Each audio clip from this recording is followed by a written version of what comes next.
Setelah kita menyelesaikan bagian setup, kita bisa langsung masuk ke bagian perencanaan. Jadi aplikasi memang dibuat untuk memudahkan perencanaan. Jadi hanya mengisi perencanaan, maka seluruh proyeksi itu akan dihitung secara otomatis. Kita mulai dari perencanaan. Di sini ada beberapa tabel, ada tabel investasi bentuk aset, investasi non aset. Yang dimaksud aset adalah yang memang ada nilai penyusutannya. Yang dimaksud non aset adalah dianggap tidak ada nilai penyusutannya. Bagaimana menentukannya? Bebas, ya. Jadi diserahkan kepada teman-teman apakah mau ditaruh di atas atau ditaruh di bawah, impact-nya di mana. Karena pada dasarnya tidak ada yang sifatnya fix, ya. Jadi ditaruh di bawah atau ditaruh di atas sama-sama akan dihitung.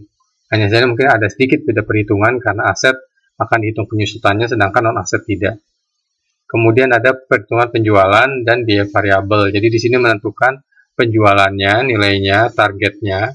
Kemudian biaya terhadap penjualan itu yang terkait langsung itu berapa. Ya. Kemudian biaya tetap. Biaya tetap adalah yang keluar bulanan.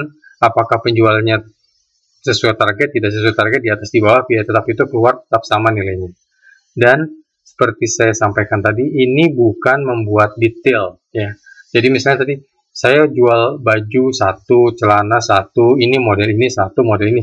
Jadi ini kita buat gambaran bisnis plan secara keseluruhan. Kalau detailnya nanti bisa menggunakan sheet tambahan yang ada di saya lampirkan juga di paket filenya, atau bisa mengisi di sini bagian tabel perhitungan HPP. Ya. Oke, di sini kembali ke asumsi usaha. Sebagai contoh aset. Ini bebas ya, di sini mesin operasional misalnya kita membeli mesin jahit. Misalnya jumlahnya 5. Ini satuannya ya, satuannya buah atau set misalnya mesin jahitnya. Jumlahnya 5, harga mesin jahit, satu mesin jahit 1 juta. Kemudian ini berikutnya, misalnya membeli kendaraan bermotor, beli motor. Jadi ini diisikan seluruh aset yang ada. Buah misalnya 1, harga 9 juta. Kemudian setelah itu bisa diisikan di bagian kanannya. Di sini masuk dalam anggaran atau tidak. Kalau masuk dalam anggaran itu ditulis ya. Masuk dalam anggaran itu artinya kalau memang rencananya aset dibeli di awal bulan dan memang masuk dalam modal investasi, karena angka ini nanti akan muncul di permodalan di sini. Ya. Kemudian di sini misal masuk modal juga kita tulis ya. Nah di sini ini kita bisa isikan, ini kebetulan sudah ada angka dari contoh sebelumnya, saya hapus dulu. Oke, di sini pembelian bulan ke-1 misalnya umur ekonomis ya, umur ekonomis misalnya 60 bulan. Dan nilai sisa kalau tidak ada bisa diisi 0. Kemudian ini pembelian bulan ke-1, anggap umur ekonomisnya 60 bulan juga, ada nilai sisanya misalnya setelah 5 tahun harganya menjadi 3 juta. Bisa dituliskan seperti ini. Ya. Nanti ini akan dihitung otomatis. Kalau kita masuk ke bagian laba rugi di bagian bawah, akan muncul perhitungannya secara otomatis untuk beban penyusutan. Oke, balik ke asumsi usaha. Kemudian kalau contoh yang non aset, contohnya adalah sewa tempat, misalnya sewa ruko.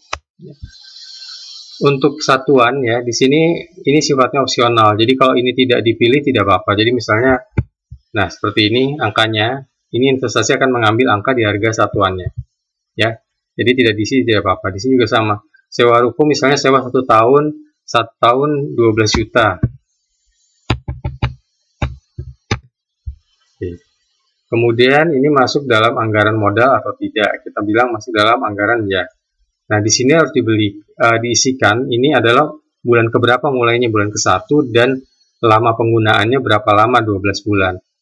Karena ini akan dipakai sebagai referensi di misalnya contoh tadi kan sewa tempat kita masuk laba rugi, kita lihat di bagian sewa tempat, ini akan muncul dari 12 juta akan masuk ke perhitungan bulanan secara otomatis. Kalau di istilah akuntansinya ini namanya pengeluaran dibayar di muka, ya 12 juta. Jadi ini bisa ditulis seperti ini, kemudian misalnya beban sewa tempat lagi, sewa ruko untuk tahun berikutnya, misalnya sewa 4 tahun. Misalnya di sini langsungnya ditulis tahun ya. 4 tahun, 12 juta. 48 juta ini tidak masuk. Misalnya sudah tidak ngambil dari anggaran di depan, dan di sini ditulis ini mulai dari bulan ke-13 selama 48 bulan ya. Itu 48 bulan. Oke. Ya. Kemudian kalau misalnya ada lagi, ini ada uang jaminan. Kalau misalnya ngambil franchise dan perlu ada uang jaminan, nah bisa ditulis di situ juga, dan bisa ditulis juga tadi selama berapa lama periode untuk uang jaminannya itu dipergunakan. Kalau hanya 1 bulan, ya hanya tulis saja 1 bulan. Kemudian penjualan, nah ini berhubungan dengan target. Tadi misalnya penjualan pendapatan pakaian muslim dewasa pria, pakaian muslim dewasa wanita, pakaian muslim anak ya. Jadi di sini diisikan saja kategori-kategori besarnya. Untuk kategori detailnya bisa dibuat di modul yang terpisah untuk dicari angka rekapnya. Ini pakaian muslim, pakaian muslim, ini pakaian muslim. Satuannya misalnya ya potong. Jumlahnya target misalnya mau jual 500 potong pria, 500 ini, kemudian yang anak juga 500 juga. Harga satuan 75.000, ini 90.000, ini 60.000. Oke. Ya, ini target. Nah, di sini kita bisa isi biaya variabelnya. Misalnya bahan baku langsungnya pakaian. Kalau kita mau langsung ke angka, misalnya bisa juga kita anggap seluruh bahan bakunya di sini 50 juta. Ya. Kemudian ada bahan baku tidak langsung, ada bahan baku, ada tenaga kerja. Jadi ini bisa diisikan di sini. Kemudian apakah masuk dalam anggaran modal ataukah tidak? Kalau masuk dalam anggaran modal, ini kita sisihkan jumlah bulannya, misalnya hanya dalam bulan pertama saja kita isikan 1 bulan. Jadi total anggaran yang dipakai adalah untuk 1 bulan. Kemudian biaya tetapnya, ini tadi yang umum, kita bisa isikan misalnya gaji karyawan, ada karyawan jahit. Ini satuannya orang, jumlahnya misalnya ada 3, gajinya 1 juta. Anggaran modal misalnya bulan pertama saja di cover. Ya. Demikian misalnya ada beban listrik misalnya langsungnya anggap 1 bulan 1 juta ya. Jadi angka-angka ini yang nantinya akan dirubah, dan angka-angka ini yang masuk ke bagian permodalan kalau kita lihat di sini ya. Ini adalah rekap dari yang kita masukkan tadi. Kalau angka ini sudah masuk, jadi kita anggap asumsi ini sudah selesai ya, sudah selesai kita isikan. Kemudian kita masukkan rencana permodalannya di sini.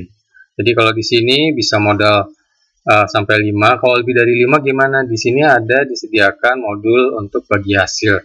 Ini bisa digrupkan di sini untuk modal lebih dari 5 orang. Ini bisa ditaruh di sini, kemudian besaran bagi hasilnya berapa. Nanti angkanya akan dihitung otomatis, termasuk kalau mau buat di sini yang modal pemilik 1 ingin tahu bagi hasilnya, ini bisa diisikan di sini juga. Nah, oke, balik ke permodalan. Ini ada 2, modal sendiri atau modal pinjaman. Jadi kalau modal sendiri kita bisa isikan di sini.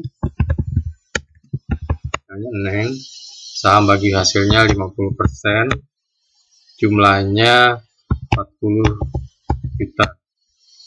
Nah, kemudian ada pinjaman, misalnya BRI di sini, bunganya 5%, tenornya 3 tahun, 36, bulan, dan di sini jumlahnya pinjamannya 20 juta. Ya, di sini akan muncul ini baru 75%. Terus ada satu lagi, misalnya pemodalnya Selamat, saham bagi hasilnya 50% juga, nilainya 20 juta. Oh sorry, kurang 01. Ya, kalau diperhatikan di sini, ini saham sama jumlah kenapa beda? Karena memang tidak ada aturan, jumlahnya sama, sahamnya sama. Mungkin sering mendengar juga ada yang mendapat saham kosong, atau saya hanya kerja saja tapi saya dapat saham. Nah, itulah yang disebut dengan pembagian sahamnya. Tapi nilainya yang di store mungkin bisa berbeda, ya, karena harus dibedakan antara pencatatan di akte dengan realnya. Ya, akte maksudnya kalau buat PT, buat CV itu berbeda nanti. Ya. Oke, kalau permodalan sudah, kita bisa melihat ke proyeksi penjualan. Di sini untuk proyeksi penjualan semuanya sudah akan muncul secara otomatis. Jadi termasuk versi tahunannya sudah akan dibuat sehingga 5 tahun. Dan di sini bisa dilihat kalau untuk di bagian analisa kelayakan usaha. Nah, di sini sudah disediakan ada IRR, NPV, ROI, DOVC, payback period, ya, termasuk ada BEP-nya. Yang perlu dilakukan karena di sini kan sudah otomatis dan ini sudah tampilan siap cetak, adalah kriterianya. Misalnya IRR-nya kita pengen 100%, kemudian NPV-nya kita mau anggap 15%, ya. Kemudian ROI-nya 200%, BOVC-nya 1, payback period-nya 5 bulan, ya. Kemudian BEP tidak ada. Nah, di sini nanti kita akan lihat pada saat mencetak ringkasan eksekutif. Jadi di bagian bawah itu ada warna-warna yang menandakan apakah bisnis ini pada prinsipnya baik atau bagaimana. Itu relatif pada akhirnya, ya. Walaupun nanti ada yang merah, itu relatif apakah ini dijalankan atau dirubah lagi parameternya, tinggal dirubah di sini, semua akan menyesuaikan. Ya. Kemudian termasuk juga di sini, setelah tadi di sini, kalau kita mau menyesuaikan, kita bisa menggunakan tabel bantu di sini. Ya, tabel bantu ini ada yang sifatnya opsional, dan memang sebenarnya keseluruhannya opsional. Tapi kalau kita mau menyesuaikan, kita bisa gunakan tabel bantu di sini. Dan yang mungkin akan digunakan adalah di bagian penjualan, karena di sini bisa dipilih kurvanya, apakah meningkat rapor rata, datar, atau custom. Di sini kita bisa isi persentasenya untuk kenaikan per tahunnya. Ya.